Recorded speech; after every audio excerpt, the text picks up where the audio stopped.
Good morning and welcome. I don't even know what that was, but good morning and welcome to Let's Talk All the Things with Rachel and Shannon. Please introduce yourself. Hi, I'm Rachel Bird, and I'm the Rachel of the Rachel and Shannon. And I'm Shannon. I think you guys know me, but I'm so happy to be here today. You know, there have been a lot of things going on this week, and of course, we have our Sensitive Santa event on this Sunday, and Mrs. Claus has been wrapping day and night, and I've been helping her. And, but this is a vacation, getting to be here with you and talk all the things.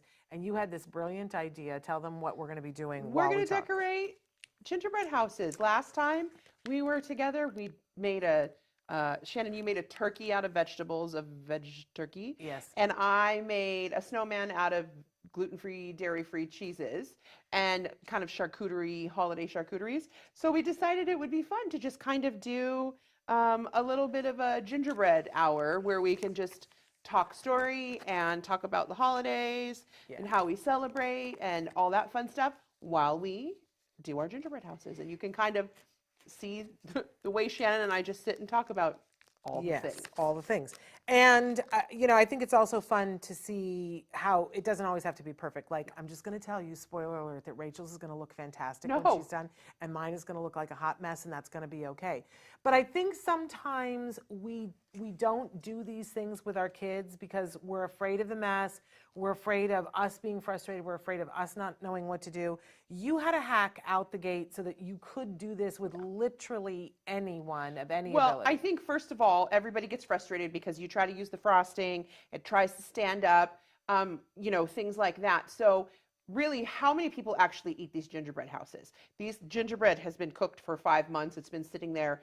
So people might pick the candy off, but instead of using the icing to set it up, I used hot glue because that sets it. It gives it a little bit more stability. But the other thing is if you have kids that this is too much or they might be grabbing at it, you can also just take the pieces like the front or the back of this house, just lay that down and they can decorate it like a cookie and they can decorate all the panels. Listen, she says mine's going to be more pretty. I might just decide to do all white and do nothing on it. She might, draw a Rembrandt on it. It doesn't matter. The other thing that's fun is everybody can do a different panel before you put it together. You can decorate it while it's down, so it's a little easier for our kids. Sometimes that fine manipulation or that tactile issue, and sometimes this is just weird and awkward. You can do them all down and then glue them together, and then you'll have a family gingerbread house, which is also really fun. It is. It's really fun. And, they're selling these right now, even at like drugstores. And I got these last night. You had told me Rite Aid was a good place to go. And Rite Aid had like 5 different kinds of them. We're not doing an ad for Rite Aid. I think everybody has Also, Joanne, can we talk about?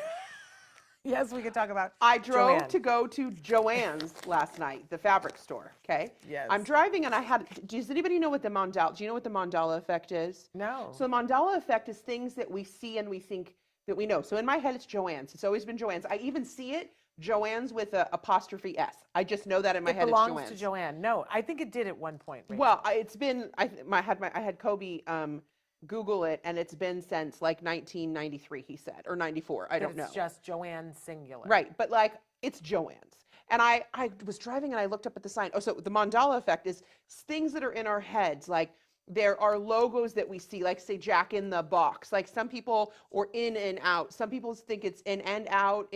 Is it in and out, in and out? So, but there's these things in our head that we just say, like Joann's.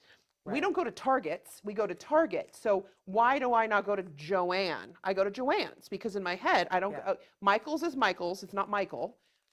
Anyway, so I was driving to Joann's last night, and what this started was they had maybe 5 different gingerbread houses. They had a gingerbread village, which would also be really cute that everybody can do a little small one. Yes. They had they have themed ones. Yes. They have, They had a Pez one at Rite Aid last night. But at Rite Aid, they were buy one, get one free. So, so there's a big, and they even have little ones now that are even cheaper. Yeah. It's a good holiday craft because if it doesn't go well, you can throw it all in the trash when you're done. Right. And the thing that's fun about it is the panels can be, we're going to have our kiddos that literally just put the frosting and throw stuff on. We're going to have kiddos that are taking tweezers and trying to be so specific about things, or people like me that do that. But no matter what you do, it's your gingerbread house, so it doesn't matter. But we need to get started, so we have to talk about the whole. Yes, okay. Appropriately. Yes. So there's a few things you can do. If you want to use your own frosting, you can take a Ziploc bag. What I like to do is I like to take a glass or a mason ball jar and put a Ziploc in. You put the extra over the sides, and then you could just put the icing in. Then you take the Ziploc, you twist it, and you can just cut a little seam at the end. The important thing, these actually have a funky little, almost like a point. But what you want to do is you don't want to make the hole too big. You could cut the corner, and I'm just going to cut it. The thing is you can never go backwards, right? So I'm just going to cut a little hole to kind of control it, because the bigger the hole, the more of the icing that's going to come out. So the smaller, the better. And you can always make the hole bigger, and you just can't make it smaller, right? But if you were to make a hole too big and you couldn't figure it out, what you could then do is put that in a Ziploc bag, or a plastic gallon bag, and then you just kind of squeeze and you can actually, on a paper plate or something, see how big your little hole is. How did you do it? I wanted a really small hole, and now I have a hole that I need to make. And bigger. I have a huge hole. I don't know if you can see. You can kind of see how funky it is here. Great. So, I mean, the reality is it is what it is. And now right? I probably have too big of a hole. Yeah. It's all about how big your hole is. Yes. Yes. So Merry Christmas, Merry gingerbread Christmas. houses. How big is your hole? So we're going to start this. Oh, yeah. Oh, I think I had a bubble. Okay. Did you have a bubble? I had a bubble. But okay. Now I think I'm in business. So now, oh, yeah. See, my flow is pretty big. Mine is big and flat, which is funky. So that's going to determine how pretty my house is. But my house is going to rock. Okay. And then we're just going to start slapping things on these while we talk to you guys. Yes. I have no rhyme or reason for what I'm doing, but Same. I'm going for it. And one of the cool things is if you need to size your candy, you can just take a bite of it. Take a bite out of it. Well, some people can. Yeah, I can't do that. Did you know that licorice has wheat in it? I know that you know what they do? Why it has wheat in it? When they're done with it, so that it doesn't stick together, they roll it in a big canister with a little bit of wheat, which they don't have to do that. You can special order some that's gluten-free, but it's really hard to get a hold of. You know how I know that? Because when Jem went to preschool, his preschool teacher was gluten-free. And I made a point of saying to her, you can get anything gluten-free. And she was like, no, you can't get licorice. And then I went down the rabbit hole researching it. And one of the things, if you really like licorice and you're gluten-free, Trader Joe's, I have licorice in my mouth, I'm sorry. Trader Joe's has taffy, and it's gluten-free, dairy-free. Oh, yeah? I don't know if it's vegan, I'm not sure. But they have a taffy, and the red and white striped one tastes exactly like a Twizzler. No, like a red vine, like red licorice. And so Kobe, the first time I had it, I tried it, and I went, oh, that's what it smells like. Wait, we have exactly the same houses at this point. Did you put your gingerbread? Oh, how funny. You put your licorice on? Yeah. I thought, I'm trying to get my gingerbread. I had this marshmallow gingerbread guy that I'm trying, but he's heavier than the frosting. Is he? So I'm going to have to hold him for a minute. I'm smushing my gingerbread man. That's so funny that we both went for the, and I didn't even look at what you were doing. See? You're like, oh, yours is going to be so much better. I didn't Listen, cheat, I swear. That's the thing about these. It doesn't matter what they look like. They're going to be fun no matter what. Yes. You know? Amen to that. I love doing these. Like this is like last year my mom and I did these. We sat for hours. We decorated 2 different ones. I did a Disney one because it's me. And she did, I'm not sure which one she did, just like a generic. And you get creative. And I kind of felt like sometimes less is more. But I feel like with a gingerbread house, sometimes like more is more. It's just fun. I like more is more. There's no rhyme or reason to it, right? I just don't, I have so many choices. I don't know what to pick. So many choices. So this is what we have on our tray. We have a bunch of different candies. The thing about it, Shannon went to go look for candies. Wait, you have the iPad. Do we have that? Can I? Oh yeah, let's do a close up on the iPad. I just wanted to show what we have. Oh, I don't. Here, there's our and Traven can cut to that. Okay, so That's we our have all assortment. kinds of different little fun things. We have little chocolate snow caps. These are little tiny chocolate covered sunflower scenes. They look like Christmas lights, M&Ms, little hard candies. You can really get anything, which is super fun. And the other thing that we have, I'll bring into is we did, each of us have the exact same candy. So we have, what are they called? Peeps? Yeah. Peeps Christmas trees and Peeps gingerbread men. Now, Peeps are gluten-free, dairy-free, but sometimes they say they might possibly have milk. Okay, perfect. So it's kind of under your discretion.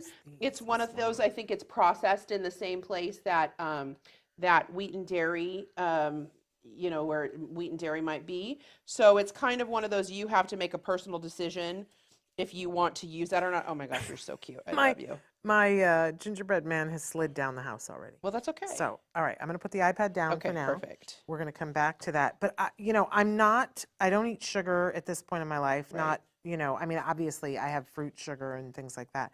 But I don't eat candy at this point in my life because my, you know, pancreas or whatever it is with diabetes can't handle it. And I was never a big sugar person. I'd rather eat an entire loaf of bread. Oh, right. To be honest, that's like, or salt. Salt and olive oil. You could salt a tablecloth and put olive oil on it, and I will eat the tablecloth. You know what I'm saying? But so sugar isn't my thing, but I do love the smell of sugar. And this is very triggering for me that it's like childhood, smell that sugar. Right. And I do love the smell of it. I'm just glad that I am at a point where I'm like, I can smell it, and that's all I need to do. And I you're don't good need to to go. stick it in my mouth. Right. Because I don't like how I feel when I eat it. Well, I know Kobe talks about, like, you know, sometimes sugar, because he's not had the sugar and the kind of things. I mean, he had sugar, he had, you know, some of the candies and stuff like that growing up, but maybe not what most kids had or typically what people would have. And he's so funny because, you know, we went grocery shopping yesterday, and I said, do you want this holiday thing, this holiday, this? And he just said, no, like, I'm not in a sugar phase. And I was like, are you my child? Do I know you? Because I'm all about the sugar. So, well, and my kid is the same way. He, you know, he'll have. Okay, here's a great example. Last year for Easter, he was really into he's into jelly beans now. Okay. So I bought him some really high-end jelly beans, and I gave them to him. And the other day we were going through his room and getting rid of some stuff, and there were the 2 bags of jelly beans unopened in his room. Yeah. Completely unopened. He had never opened them. And he was like, oh, it's perfect. I'm studying for finals. I really, you know, I can have those right now. Oh. And so, you know what he did? He opened the bag and had 2. And that was it. And that's it. And then they were going to sit there and go stale, and then I'm going to have to throw them away. Right. Or he's going to have to throw them away. But I love that because, you know, if the bag is open, well, we have to finish it. Of course. You know, of that's course. how I function. Oh, yeah. I mean, no question. But anyway, so let's talk a little bit about holiday, because we talked a little bit about our Thanksgiving traditions last time. What are your holiday must tradition things that you guys and that Kobe really gets into? Well, we always decorate gingerbread cookies or some kind of cookies. Kobe's always had a really hard time with decorating things. So he'll sit and watch me, and then he'll start to kind of have fun. It's like it takes him a little while to get into it. And I just kind of love it because he kind of sits there, and we always read "'Twas the Night Before Christmas." I'm talking Christmas Eve. We usually have a pretty big Christmas Eve dinner, or like early afternoon feast. And then Christmas morning, we have a Christmas breakfast, and we stay in our PJs, and we get up, and we always spend it with my mom and Louie. And oops, you okay there? Yep, I'm totally fine. And so it's always nice to kind of we just kind of we watch movies, we open our gifts. One of the things when I was a kid that we would get up, we would open our gifts, and we would go somewhere. And I would have to leave all of my toys, and I would have to go and see all the parents and stuff. And when I had Kobe, I said, I want Christmas morning and Christmas Day. I'll go Christmas Eve and the day after Christmas, anywhere. But I wanted Kobe to grow up to be able to just play with his toys, and this was pre-diagnosis, to play with his toys and be with his stuff and get to just kind of, you know, not have to go crazy on Christmas Day. And I just always remember like leaving my toys or whatever I got home and being somewhere else and being with family. I'm not saying don't go things with family, but I said people can come to our house, they're welcome to. But a couple years we actually went to the movies in our PJs, which was super fun. We wore Uggs and PJs and brought blankets and went to go see a movie. That was fun. One year somehow we ended up at Burger King because I think everything else was closed. This was when Kobe was teeny tiny, or was he? Yeah. Excuse me. So, you know, that's one of the things we do. We definitely do. We watch certain movies, A Christmas Story. And we just kind of hang out together. We play games. We always Kobe always writes a letter to Santa. Excuse me. Always writes a letter to Santa. Wait, I have to show. Look Do at you my need a glittery drink? cup. Yeah. How fun is this? Tell them how you did that. Oh, I made this. Shannon coined a term. Did Is that I? how you say? To me, the first pancake. And I always joke that the first pancake or the first, even the first plate of cookies is the one that's not your favorite, right? That first thing, you always know it's either going to be burned or it's not going to be enough. And this was my first pancake. My friend Darlene had seen a cup that was glittery and said, Rachel, can you make me one? And I said, of course. And so this was the first one. And I was not happy with it because it looks great on camera, but up close, it's a little funky. And actually, now that I look at it, Nobody would know it was funky. Nobody but you. It's but absolutely this gorgeous. is one rhinestone at a time. And this was my first pancake. This is the throwaway cup. This was the learn, but it's kind of festive and fun. And It's I kind of not love it. kind of, it's fabulous. And I love, because, sometimes, when you have those friends that you talk to when you're doing something. Yeah. And so Rachel is a friend that we're always talking to each other when we're doing something. And there was like a whole week when I was talking to you when you were making what do you call those? Your glam mugs? Glitter mugs, Glitter mugs? rhinestone mugs. Yeah, just mugs. Mugsy mugs. Mugs. Yep. So for us, Christmas is a little bit different for us because my husband often is working and on Christmas Day. Like that happens, and that has always been a case in our marriage. And I know people get very emotional about that, and they're like, that's terrible. It isn't always terrible for us, but because often it means that he's getting double time, Right. which, there were a lot of years where that made the difference of whether we were going to be able to get Jem a toy. Right. So I try to be grateful that he has work and that that's our circumstance. And we just sort of work around it. But we felt the same way that we wanted to have Christmas be at home. Right. And when my mom was alive, my mom, every other year, she would come and spend Christmas with us. And those were great, great Christmases. My mom's been gone 10 years now, and it feels a little weird that it's just the three of us. But there's always some kind of an adventure. I think it was it wouldn't have been 2 Christmas ago. Maybe, was it last Christmas? That we decided that we were going to do what so many of us, our Jewish friends, do on Christmas Day, and we were going to go out to a Chinese restaurant for dinner. Right. And we apparently did not read the Jewish handbook on eating out. You have to make your reservation now. Right. I did not Oh, know really? that. I didn't know that. I did not know that. I have no idea. And we went in Los Angeles to go try to find some sort of Asian fusion. Right. Anything would have done. Thai. Something. Everyone was like, "Are you out of your mind? You had to reserve this I would have weeks no ago." idea. Yeah, I didn't know. I had no idea. So you know what we ended up getting was Zankou chicken. Thank God for Zankou chicken. They're open. Oh, that's And great. the Armenians were like, "We're open," and we had Zankou chicken, so that was good. really fun because I never really know what to do for Christmas dinner. Right. Whatever time we have together, we always love to play games and do that.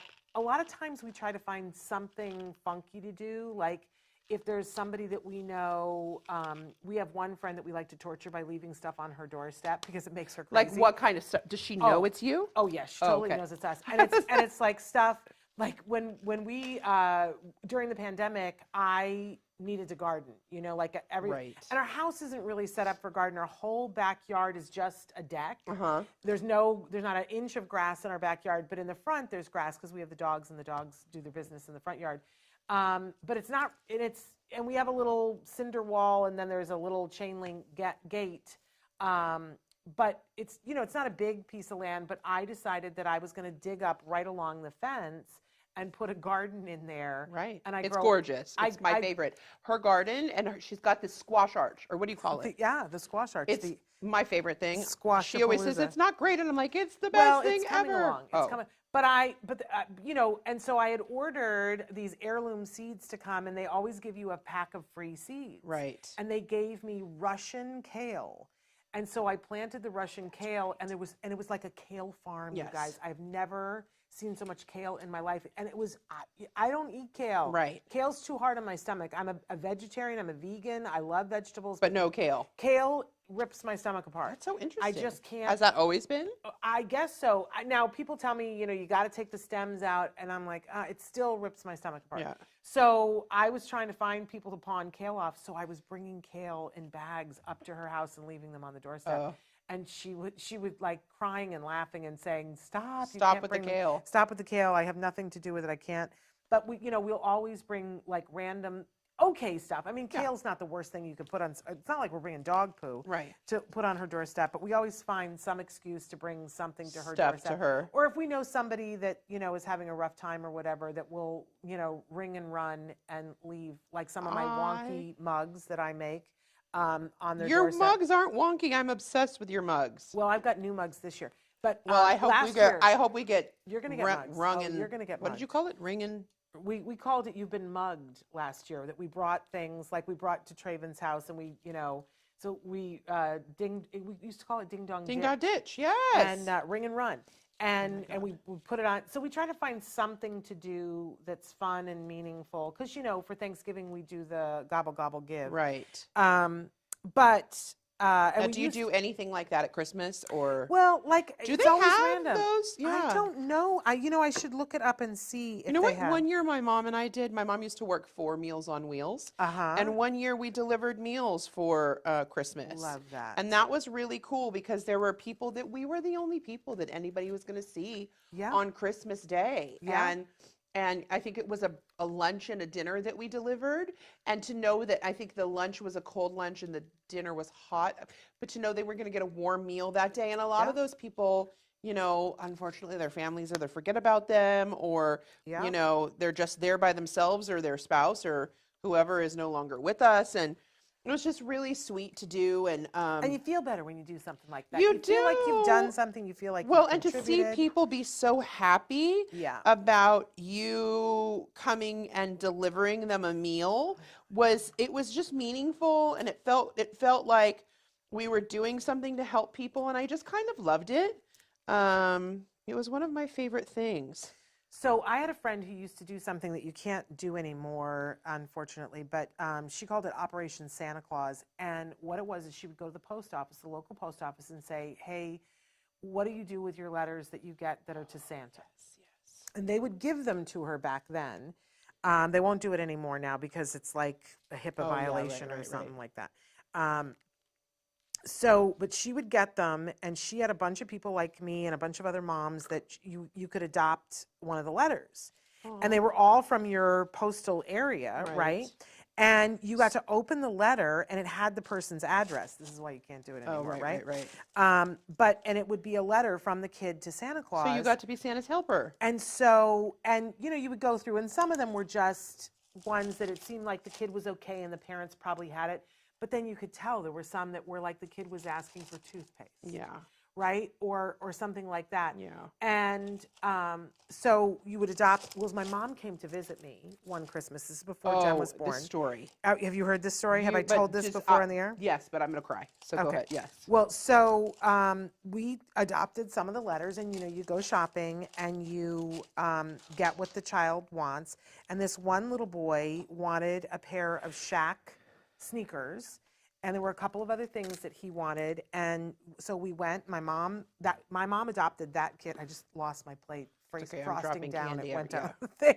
Okay, but anyway, and we had a couple of different things. So we go to find the house, and it's 2 days before Christmas, and we go to find the house, and we can't find it because it's like the address is like 207.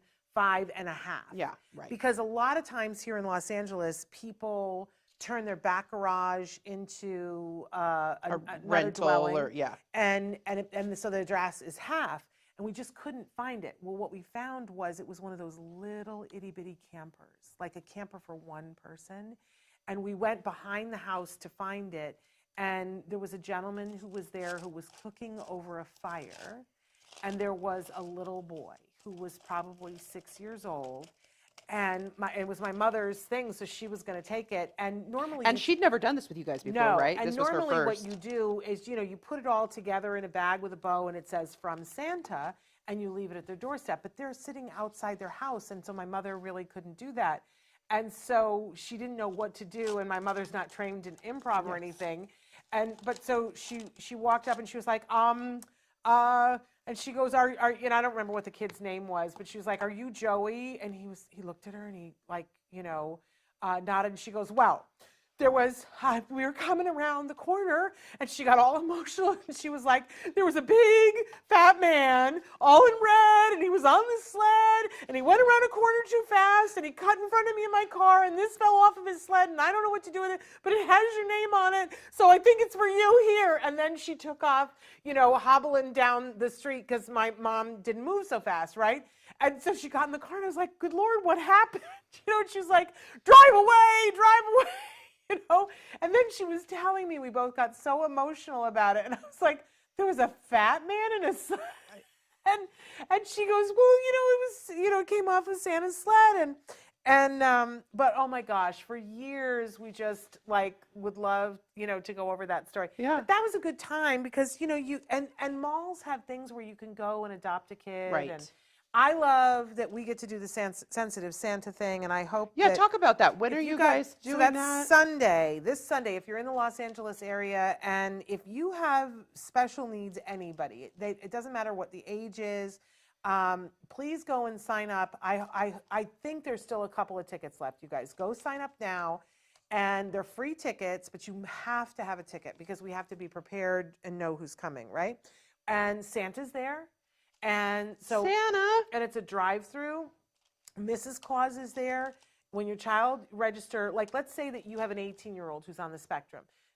So you register that individual, right? Any age doesn't matter for the person who's special needs. And then every single sibling that they have that is under the age of 18, you also register them with their own ticket, same half hour, right? And then you come to the drive-through. You will be given a toy that's specifically been picked out by Mrs. Claus for all of those individuals, an individually wrapped toy, and then you get to wave to Santa. And this year, it is a drive-through at the Ed Asner Family Center. We're so proud to partner with them on this. If you would like to exit the car to take a picture, a socially distanced picture with Santa, you can do that. That's amazing. But if you don't want to because you're like, "I'm not comfortable with that," then you know, wave to Santa. The kids can yell to Santa from the car and say, "I want this, I want that," whatever. But you get to leave with the wrap toy. You can put it under the tree, or you can go home and unwrap it right then. And there's some good toys. You saw we were wrapping some stuff earlier. There's some good amazing toys. What a great event to be. What I love about the event too is the fact that sometimes it's hard for our kiddos on the spectrum to connect with Santa or see Santa, or so even just that socially distanced picture, but to be able to connect with him in that way is so great. Yeah. And how many years have you been doing this, Shannon? So this is the 10th year that we've been doing it. And it really, it's so important to me because I've told the story here before too about there was a year when Jem had just been diagnosed, and he had been diagnosed in the January before. I've got a hot mess over here. I'm on the Hot Mess Express, so we're good together. I'm good. But anyway, he'd been diagnosed in January, and we got to that December, and you know, there just wasn't enough to pay rent and to buy dinner and to buy a toy and to buy. We had started some medicine for him, and I was sort of despondent about the whole thing because that's not what the holidays are supposed to feel like. It's supposed to feel like abundance. And yet, you know, for a lot of people, it doesn't. Mm-hmm. And I've always been grateful to Lisa Ackerman because she had a thing then where if you were in need, you could register. And that was really hard for me to humble myself to say, you know what, I'm in need. Right. And my kid is in need. And a Taka family adopted us. And I got to be honest, I have the most Christmas spirit memory about that Christmas because I was a recipient, and I promised myself that at some point we were going to do something so I could be on the other side. Right. And it feels so good every year to know that we've spread those toys and that they're, you know, and not everybody who comes is in that dire need. Right. You don't have to be in dire need to come. But to know that that's an option. To know it's an option. And for a lot of people, it's just, what we hear from a lot of people is, we felt like it was a holiday thing where we were included, we were invited, and it was okay to come as you are. Yep. And, you know, for your kids to come as they are, and that was perfectly okay. Right. And that's important to me too. So Well, and I think for so many of us, the come as you are, I remember when we were doing autism walks, and you know, it wasn't a birthday, it wasn't anything like that, but it was a time that we could just celebrate Kobe for who he was, and it wasn't anything specific. It was like, it was the only time of year that I was somewhere where other people, you could look up and look at them and go, I get it. I'm there with you. They get it too. Yeah, right. And you could kind of, I remember just kind of smiling at other people, and people, you gave people the looks like, I'm there with you. I'm there with you.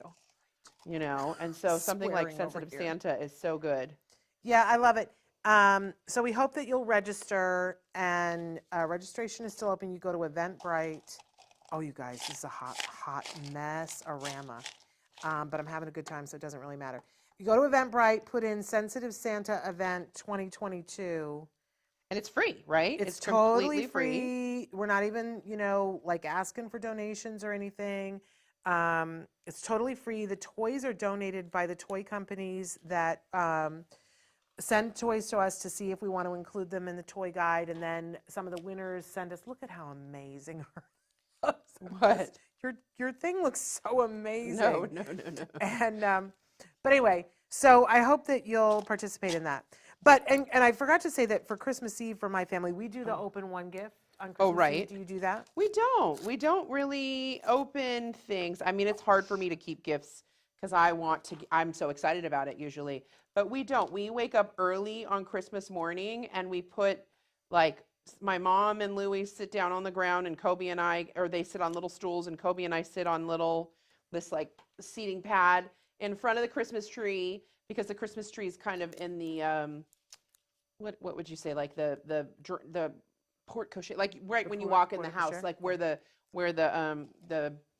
foyer? The foyer, I guess you could say. So we sit in there, and we turn the Christmas tree on, and we put Christmas music on, and we put the Yule log on the TV, and we just sit and open gifts. And then we just, used to be that Louis would make Eggs Benedict, but that's kind of stopped. I think we just kind of make breakfast, and it's kind of more of a mellow morning, which is really, really nice. Yeah. And kind of lovely. And it's just us being together. We're big on games too. We love to play games. Okay, so one of the toy guides last year, Shannon gave Kobe one of the toys from the toy guide called Hasty Baker, and I was like, oh, that's sweet.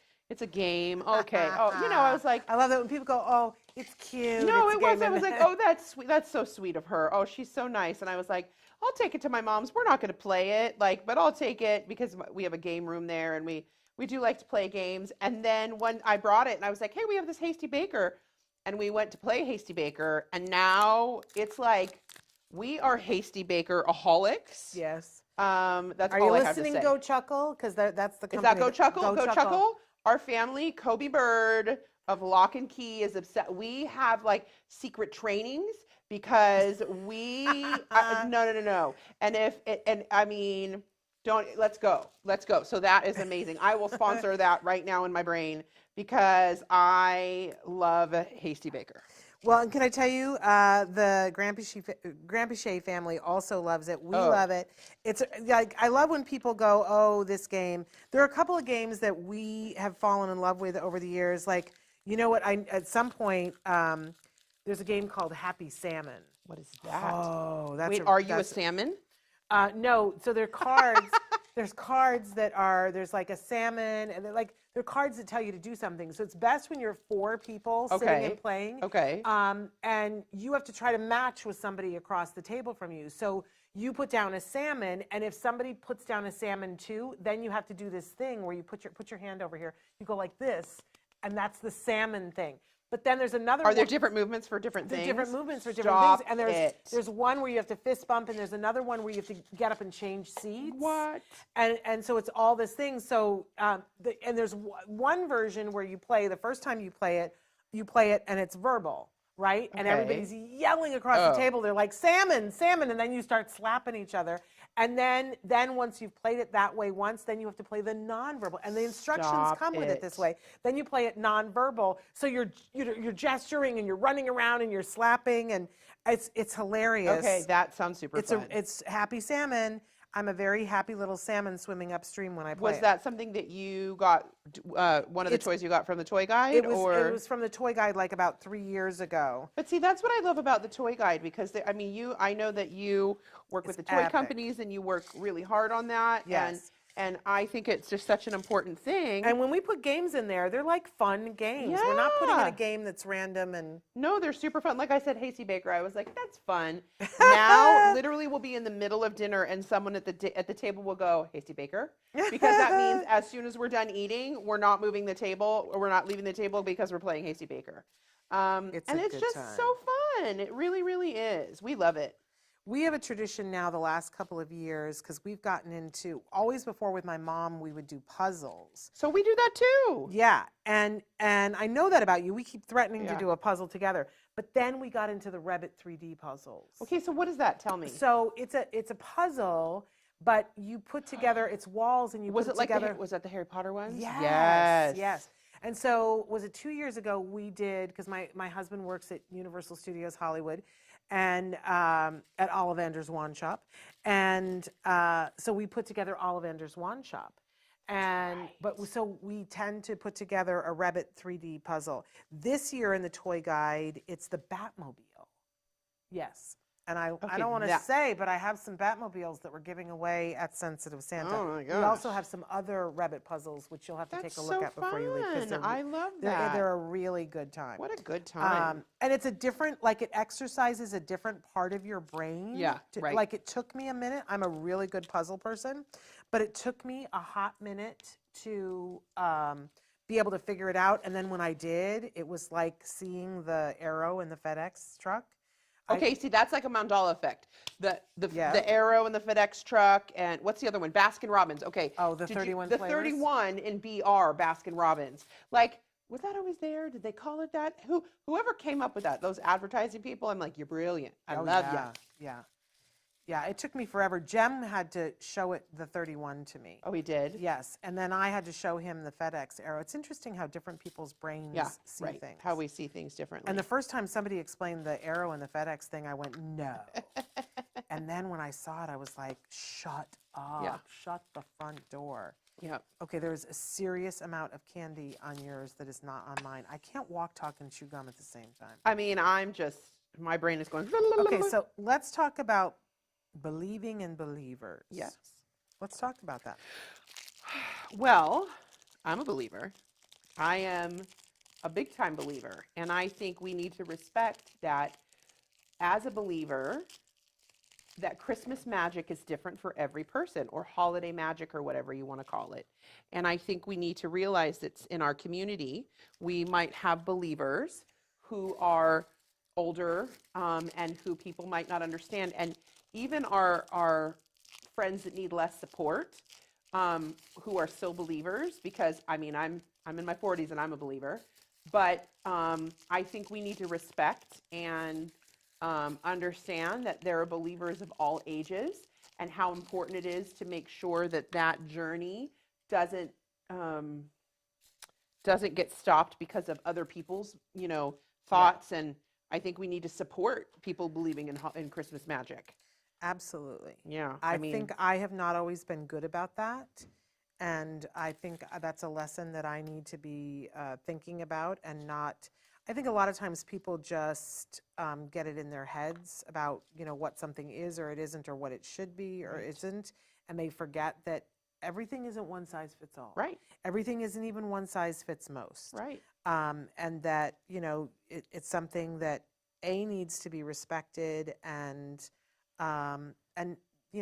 be made room for. Right. I agree. And I think, everybody knows that I go to Disney a lot, and people are like, it's a bunch of paper and paint. And for me, it's Disney magic. The paper and paint comes together and is a magic that other people might not understand. But for me, it's my happy place. And when people go, oh, you're going to Disney again? Yeah, guess what? Yeah. I am. I need to go because sometimes I just need to go put my feet in the ocean or to see a sunset. And sometimes I just need to go to Disney. And if someone says to me, I just need to go and watch a football game because that's what I want to do, I'm not like, oh, again, you know? So I think we need to believe in other people's magic. I think we need to sit back and we need to realize that, you know, it's so important to really understand and really see the people in our life and the things that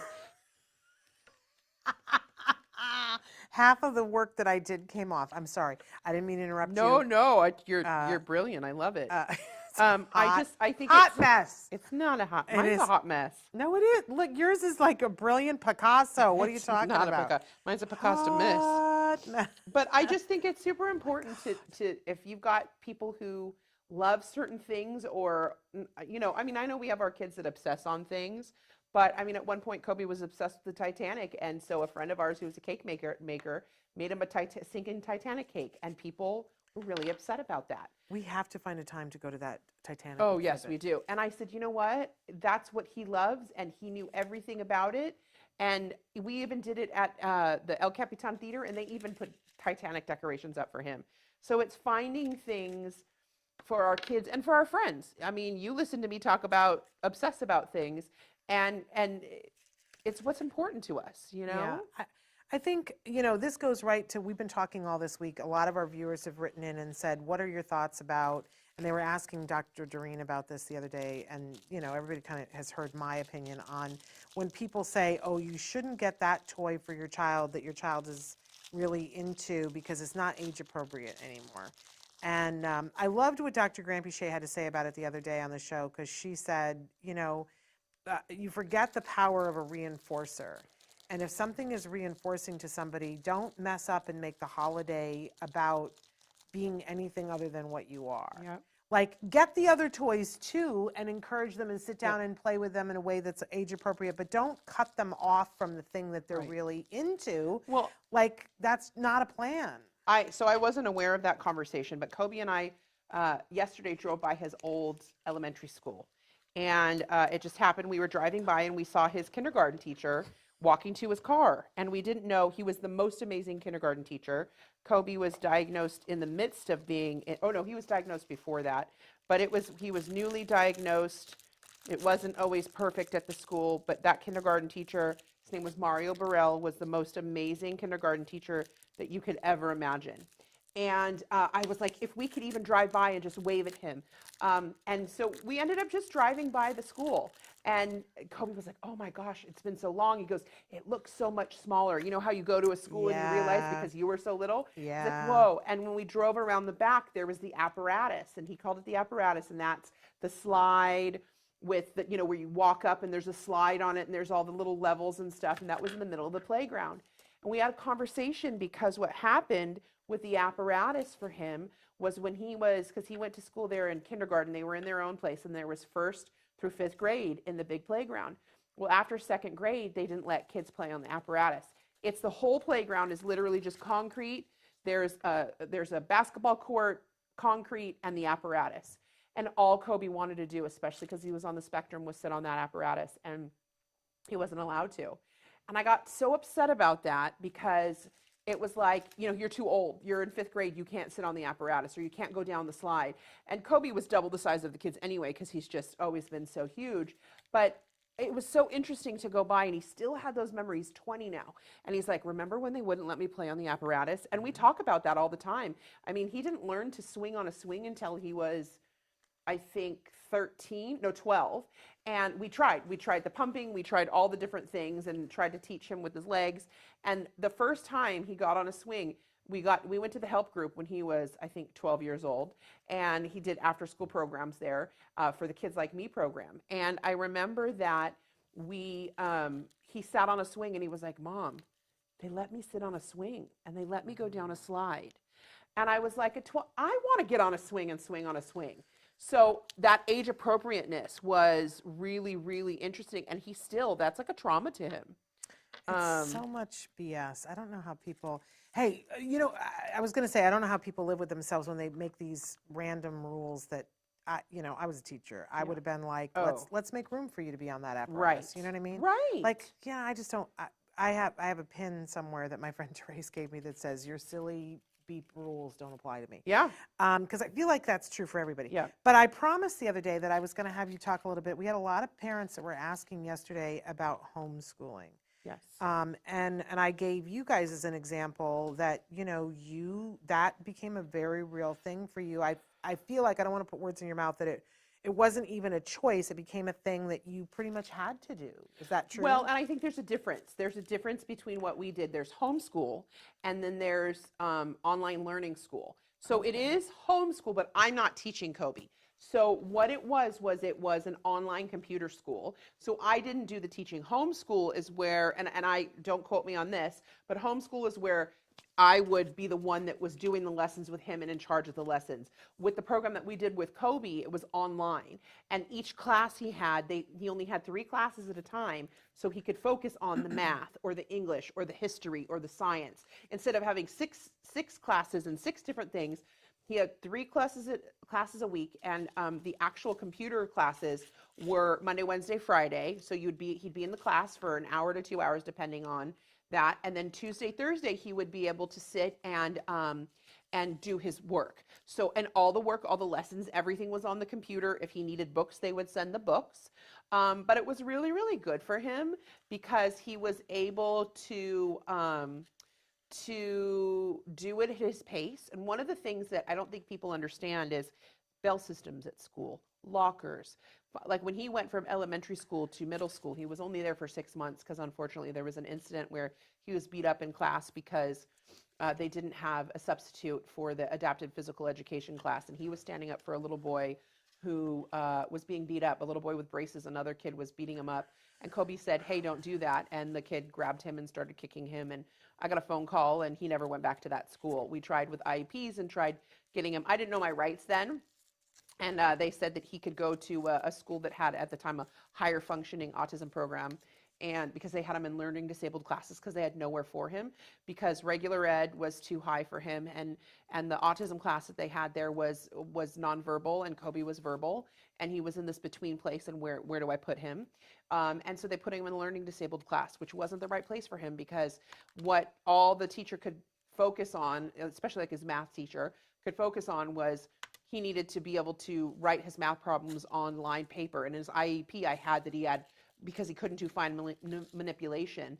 Actually, in his IEP in I think 3rd grade, they said he doesn't have to write. He can do everything on an iPad. And I was like, no, I still want him to write and do stuff like that because I want him to have that skill. But so what we ended up doing is I ended up putting him into, it's called Insight School of California. It's a K-12 program. And K-12 is it's just not a brick and mortar school. It's a totally free program that they have. They send you the books. If you need a computer, they will send you the computer. I've had friends reach out to me, a friend whose son I think is dyslexic and has severe ADHD and was having a really hard time in school. She just started her son in it. And you could try it for 6 months. You are your child's administrator, basically, so it's almost like you're their principal, but they're responsible for being in classes, they're responsible for the work. But what I do love about it is everything is online, everything is there. It is what worked for Kobe. I didn't know if he was ever going to graduate high school. I didn't know it was going to happen. He ended up graduating high school when he was 17. They don't have, the program that he was in, Insight, was a program that he was able to, he got a high school diploma and he was able to transfer to junior college. He couldn't have transferred to a UC, but we knew that that wasn't his journey at the time. Yeah. Well, and when he actually graduated from high school, where was he? We were in Toronto and he was filming Lock and Key, season 1. On a big hit television show. Hello. Could I tell you a story about that? Yeah. So we had something happen where Kobe was, he was in a class. It was a college transition class. It was a 3-credit class that he needed to transfer out. It was his last credits. And the teacher sent me an email and said, Rachel, I need to let you know that Kobe has been lying and telling stories in class. And I was like, what? What? My son does not lie. And what is he doing? And he's like, can we have a phone call? And I said, of course, not a problem. At the time, we were in Canada. He and I were in Canada. It was his senior year, and he was 17. And he said, we're talking about college and career transitions, and Kobe says that he wants to be an actor. And I told him that, that's kind of like a pipe dream, that's really hard, that most actors don't make it. And Kobe was like, but I am an actor and I'm actually filming a show. And the teacher said he told us he couldn't tell what it was because he had something called an NDA, or he said he could, no, he said Kobe just said he wasn't allowed to tell us what it was. And I said, okay, now mind you, we're mid-season, season 1 in Toronto when I'm getting this call. And he was just, it was kind of like everything Kobe was talking about that, he was, and Kobe was totally honest about it and all. And I know not every kid is like that, but it was very interesting. And everything he kind of kept like downplaying and saying, that's not fun. That's not cool. Like, you're not going to ever make it. And so I said, well, do you know what IMDb is? Why don't you search Kobe Bird? I said, because Kobe actually is an actor, and we are in Canada, and he's filming, and he's under an NDA where he's not a non-disclosure agreement where he can't tell you what he's filming, and so he actually is acting, and he's a reoccurring role on this new show, but I can't tell you because we're right on an NDA. And the teacher was like, I am so sorry. As he should have been. I feel horrible. He should have been. And I said, well, no, I appreciate you reaching out to me, but apparently Kobe had been telling him, and he was like, Mom, I didn't think to tell you because I just, I didn't want you to be mad at me. And I was like, I'm not mad at you. You did exactly what you needed to do. So then when it came to the next project, they had to write a resume. And so the teacher wrote me, because Kobe goes, I asked the teacher if it was okay, because I already have a resume. He'd been on The Good Doctor and Speechless, right. And he had some other credits. And the teacher was like, of course, Kobe, you can use whatever you want. But it was really sweet. And what we loved about Insight School of California is there was a special ed teacher. They worked with his IEP. So it wasn't like they just threw him to the wolves. It was really lovely. And we had great teachers, and we're still in contact with some of them. Kobe spoke at their commencement. Actually, they had because all the teachers, work from home, and once a year they get together somewhere in California and wherever their district is, and they kind of have a convention for a week or something like that. So Kobe got to go speak there when he was still in school, and talk about how he was able to work and how he was able to do his schoolwork and his IEP and how the teachers worked with him. So then when he got to speak at the commencement, it was really cool. I just love that. And I hope that that's a message of hope for you guys. I don't know what that was. It was your my licorice. Your licorice. It will live down there. So did my one plate. As long as it's not the house, yep. You're good. Yeah. But I think I think there's that scary moment when you don't know, when something isn't working and you don't know what you're going to do, and you're like, I don't know. I'm sure that it was very scary for you when he was getting beaten up, and you were like, I don't know, I can't send him back to school tomorrow. Oh. Because I was working, and what do you do? And, he's on the spectrum, and how do I navigate this? And I got to say, in the realm of that is a pretty bad thing to happen. I think we're all clear that nobody wants for that to happen, right? But here you are today, and he's okay. Yep. It's not okay. Right. It's still not okay. Well, I wish I knew my rights back then. No, he speaks about it because he lived it. He knew exactly what it was, and he knew how traumatizing it was for him. Yeah. And it was, we still can't drive by that school without him having feelings. I mean, there were years that we couldn't even drive by the school at all because he would go into a full meltdown because it was that hard for him. And I just want people to understand, when they see my son, they're like, oh, wait, he's so high functioning, which is not a term that we use. We use less support and more support. Yeah. Because we have friends that people would deem low functioning who are so high functioning in certain things that I'm not. Right. And we're all low functioning and high functioning in different things. But Kobe, sometimes people think that it's really easy because he seems like he needs less support. And there are still a lot of things that Kobe needs a lot of support in. And we're not shy to talk about it. I'm very big to talk about it, about me saying, I'm gonna be here to support you in whatever way that you need, and the things that you need a little bit more help for. Are there some things that he can do that he couldn't do before? 100%. But I think we need to really be understanding with our friends who seem like they need less support, because you don't know what they go through on a daily basis. Yeah. Well, look, isn't that true of everything and Yeah. not just autism? That you know, a lot of times like you see somebody on television or whatever, and you think you know what their experience is, and then it's something entirely different. Something entirely I different. I just think that we all, you know, I've decided over the years that I had never heard of the term perspective taking until I had a son on the spectrum. Right. And they were like, oh, we're trying to teach your son perspective taking. And I was like, what exactly is that? And, you know, it's exactly what it sounds like, being able to look at the perspective from somebody Yeah. else, take somebody else's perspective, walk a mile in their shoes, Right. kind of thing. And the more that I have learned about it, and they were trying to teach it to my son, then, you know, the more I realized that I needed to work on perspective taking. And I Right. remember the day that we were we were living in this apartment that was the place that I always swore that we would never live. I called it the Cockroach Palace, but things had happened and we had to live there, and we were there for like 11 months, and there was no place to park our cars. We had to park on this very busy street and then walk across the street on this very busy thoroughfare every time that he would come home from school, and it was the single most stressful time of day for me. And I kept thinking, we're going to get hit by a car one of these days. And we were petitioning the city to put in a speed bump. We were, you know, doing all of these things, but nothing had happened, and here we were, right? And every day, and I would, you know, tell our ABA team, and I would say, what do I do? And they were like, okay, you know, go through the steps of, he has to get his backpack and, you know, and all of this stuff. And so I'd gone through the steps with him, and, you know, and then you have to stand by the curb, and it's this whole big thing, and you have to wait for me, and so on and so forth. And then there was one day when I was just so stressed, and I kind of yelled at him, and I was like, I need for you to do it this way. Yeah.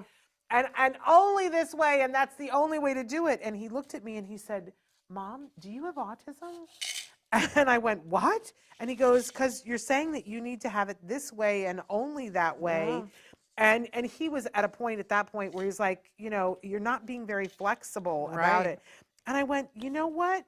I think 9 times out of 10, when there is an issue with someone who's on the spectrum, it's because somebody is expecting them To do it their way. Yes, I agree with that 10,000%. And here we stand and go, you're not being very flexible, but Yeah. how flexible are you Yeah. being that you need for them to do it your Right. way? And I because I suffer from some, as Kobe says, OCD. I need things a specific way, and I always feel like I did that because I wanted it a specific way for him, but I do need it a specific way for me sometimes, because Yeah. it keeps organization, keeps my brain right, and I'm the kind of person that it might be really unorganized until it can be really organized. You're very organized. Well, yeah, but so that what gets it to that is because if it's not, then it drives me crazy. And I've had to learn to perspective take on that. But Kobe's has, you know, I'm like with my son with autism saying to me, OCD much? And I'm like, you know, yeah. And he realizes it now, because I said that to him one day. I was like, you know that this is something that it's really hard for me to control. And he's like, now I understand that, Mom. But it's been good to kind of talk to him. I'm very open and honest with him about my own mental or my ADHD and that kind of struggles, and he sees it every day, you know. He's with me the most, and so it's really kind of nice to be able to have him to say, or like days when we're going somewhere and he's like, Mom, I'm having an anxiety attack, and I'm just, because he has really hard social what's the word, social anxiety, and it's really hard. And it's great for me sometimes when we're going somewhere to be able to look at him and say, Kobe, I'm really having a hard time today. Like, you know, you have that social anxiety, but when I walk into the room, I'm usually the biggest girl there. That's kind of why I'm always so cheery and helpful, because I don't want people to be looking at my size, but you know, people look at me right away and think I'm this other person, and don't realize that there is a person inside of this. Like, they just see like a big girl, and that can be really hard for me sometimes. And so it's been really nice to be able to have conversations with him about that as he's gotten older, to say like, I have social anxiety too, and to be able to look at it and say, a lot of us do. A lot of us have social anxiety in ways that, like, as you start talking to people, you start understanding that other people might feel the way you do. Yeah. You know, I've talked before on the show about how I have had panic attacks. Yeah. And at one point was diagnosed with a panic disorder. I don't think I qualify for a panic disorder anymore, but I'm going to say that and then knock on some wood somewhere that doesn't happen again, because it's super not fun when you're having panic attacks. And for a while, I was having trouble going out of my house and I couldn't drive and whatever. I got help. And I want to say that, help is available and out there. For me, cognitive behavioral therapy was most excellent and fixed me right up so that I could drive again and be out of my house. And obviously, I'm here covered with frosting.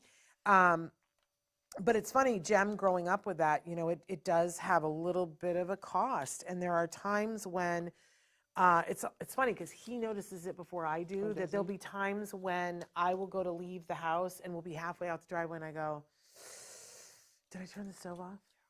And he'll go, I'm sure you turned the stove off. And I'm like, I'm not sure. And then we go back in the driveway and I go in the house and I check the stove and I get in the car and I go, I don't remember if I actually looked at the stove to turn it off. And then I got to go back in. And usually, 3 times is enough for me. And but he has learned now, he's at an age at 19 that he'll say, what's really going on? What is it that you're really worried about? I love that he can identify that. Yeah. Before I can go, oh, you know what I'm nervous about? Because it's always something else. And that's what cognitive behavioral therapy taught me, is that when I get fixated on a little thing, it's because there's something big that I don't feel. Can I have one of those? Of course. Oh, I've needed that the whole time. I am covered. Here's a couple for you. The whole time I've been like, oh no, I've got this all over me. All right. So, but he sometimes will say it before because I'm in it. Yeah. And he'll go, and you what's can't really see it when you're yeah, in it. Yeah. When you're in it, it's a totally different thing, right? And I don't love that, that means that sometimes my child is my working therapist. That's not my fave. You know what? I think, listen, we're each other's therapists. Yeah. In so many different ways. And to say that, like, if we can support each other in that way, what's wrong with that? Well, and now that he's an adult, that's good. But, Yeah. You don't want your 5-year-old. Right. And what got me into cognitive behavioral therapy was there was a day that we went someplace, and it was really hard for me. The only time I would ever go someplace is when we had therapists with us, and I would struggle the whole time. I would be like right on the edge of a panic attack. And we went someplace, and he stopped, and he said, I want to go home. I want to go home. I don't feel right. I feel like I'm dying. I want to go home. I don't feel right. And that was what I would say. Whenever we would go someplace, I would be like, I don't want to be here. I want to go home. I don't want to be here. And then to hear it come out of his mouth, I was like, okay. Did that change it all for you? Oh, then the next day, my husband laughingly said to me, okay, on my Actors Access thing, they're looking for people who have OCD who want to do therapy, and it doesn't involve medicine, because for medicine, that's a whole other panic attack for me. And he's like, honey, should I submit you? And he was kind of laughing, but kind of not laughing, like trying to broach the subject. And I was like, yes, submit me right now. Yeah. And he had to write a whole thing about, what, and he wrote, and he pushed send, and I'm not kidding you, within 3 minutes, the phone rang, and it was like, hi, we're calling from, we want to talk with you about this. And it really helped me. I mean, like, it wasn't my favorite thing to put our business out on the streets, because I wasn't raised to do that, but it really helped me. Well, and I'm sure it might have helped other people to see that. Well, I don't know about that, but it really, really helped me to go through the therapy, and I learned a lot. I don't know what that is. Okay, so I have made a ginormous sugar mess.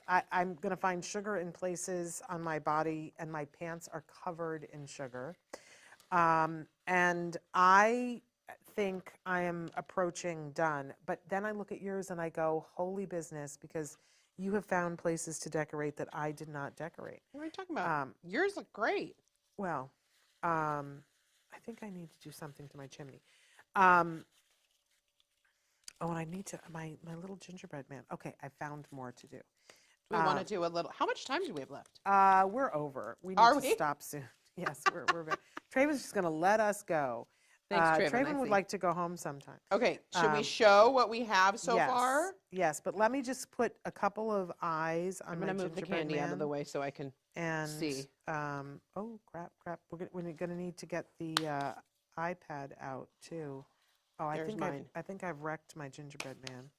It's pretty freaking fabulous, Rachel. I have mushrooms. I have a mushroom garden in the back. I love Look that. at my little You mushroom decorated garden. all around. Well, I didn't do the back panel because I wanted it just to be.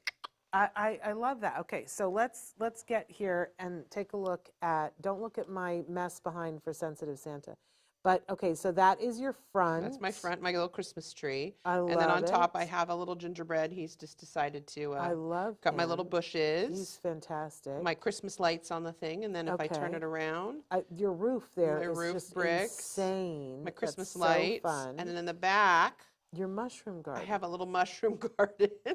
Okay, then I'm going to give the pad to you. Okay, hold on. And then I'm- here's Oh wait, we didn't do the other Christmas side. lights. I love that. Look at It's how cute, right? fantastic that looks. Okay. Okay, Super I'm going to cute. hand the iPad to you, and then I'll Okay. give everybody a tour of my home. So here is the front door right So here, cute. with the gingerbread man with the eyes popping out. Hot mess. It's my With favorite. everything falling off. I don't know if you heard me say all the swear words that I said when everything kept falling off of the roof. But I have my snow cap walkway. Lovely. And then here is one side So cute. with my M&M roof. Here's the Oh, look how here's the cute that back is. door. Look at your light wreath. Yeah, well, Is that a grapefruit wreath? it's a hot mess. And then the other side is gumdrops on the love it. bottom. I love it. So We'll post a picture of the two of ours next to each other. so That's great. there you go, and then you go wash up, and there's Do you want left- another paper there- towel? There's left. No, there's like I need at this point I need a We shower. should turn them to the front so they could see our. Okay, let me turn it to the front. So super duper cute. I love the height you got with that gingerbread man. It's inspired. So super fun. And this is something, the truth is you could do this with your kids. Yep. Or you could do this with the adults that you have in your life, because this was very de-stressing to just Right. sit and talk. And there's no wrong. There's no wrong. That's what I was saying. If it's too much to do a whole house, give everybody a panel. Give everybody a front, a back, a Yeah. side, and then you can hot glue it together at the end. And that makes it stable. And there's no wrong. There's no right. There's no. It's just as fun, and you get different ideas. I might look at yours and go, oh my gosh, I could do that next time. Yeah. It's so much fun. And then it sits on the counter, and it's part of your holiday decoration, and it's a reminder of something that you did together. I love it's just it. a fun thing to do. So and so much easier when you hot glue the sucker together before you do anything. Yeah. Good plan. I thank you so much, my friend. We didn't talk about what we want to see in 2023, but now we have to talk about what we're grateful for. What we're thankful for. Thankful for. Talk about why this is important to you. So what we're thankful for, my cousin Kanani, who had Down syndrome, every time we sat at the dinner table would say, what are you thankful for? She'd ask every person, and she'd wait for the whole, everybody to go around, and then she'd just be quiet. She'd ask everybody, Shannon, Traven, Rachel, cousin Rachel is what she called me. Yeah. What are you thankful for? And then she'd be quiet for a second, and then someone would say, Kanani, what are you thankful for? And she'd say, my whole family. So today, I'm going to say for my whole family is what I'm thankful for. My family being you, Traven, Sarah, everybody here, everybody in my community. You guys are my family. I'm an only child, so all of my friends and all the people around are what I'm thankful for. So we found out a loss of a person today, and it hit me in a way that check in with the people around you. Yeah. Check in and just say, how you doing? Because I know that holiday depression can be real. I know that we have expectations of who we might be and who people see us on social media and who we are in our real life, and people who know us on different levels. And I'm just thankful to have a community and for my whole family. Yeah. What are you thankful for? And then I want you to explain the picture too. yes. I am also thankful for my family of choice. Yeah. Not that I'm not thankful for my family of origin too, I am. I'm Yes, grateful for them, yes. but I'm thankful for my family of choice. Because later on in life, when you grow up, you choose who is your family. Right. You have that option, and I'm very grateful for you, and as you said, and Traven and Sarah and Dr. Doreen, and my husband and my son, and so many of our friends, and I'm grateful for you guys that I'm on Yes. this journey with often every day. I'm grateful for all of that, which I would never have found. Yeah. I would never have found you if my son hadn't been diagnosed with Right. autism. I mean, that's part of the reality of it. So, and I'm grateful for health and hanging on to that because that's super important to me this year. So So grateful. But explain to them about the rainbow and the picture. Sure. The picture there is from my family, from my family's. Not happy birthday. It's happy birthday. That's happy unbirthday today. That's Kanani's rainbow. That is the rainbow that is behind our house on Molokai, and that's one of the plumerias that came from my grandma and papa's yard, and we planted them in the yard, and that's just one of my very favorite images because it's my favorite place in the world. There you go. I even once took one of your pictures and made a bag for you. You did from that tree. That it's a different picture, but that's from that tree. There you go. So I hope you guys enjoyed. We're going to be back tomorrow with the Stories from the Spectrum rerun. We're working on a new one, but it's not ready yet. And then we are going to be at Sensitive Santa on Sunday, and we'll be all over social media on Sunday doing that. And then we're back in the studio on Monday. We've got some great shows planned for you next week. We're going to be live Monday, Tuesday, and Wednesday. We've already pre-recorded our Thursday Let's Talk Movies with Moira, and that'll be our last new show of the year. So the last live show of the year will be on Wednesday, because then I'm going to unplug and take some time. I heard that. I don't know how many times during this that I was like, oh, and I said words that I don't know how much you guys heard, but I was, and if you watch my face during this whole thing, I would be doing something and I go, you know, 'cause things were falling off. Anyway, so there's really only 3 live shows and 1 new content show next week, and that's it for the end of the year.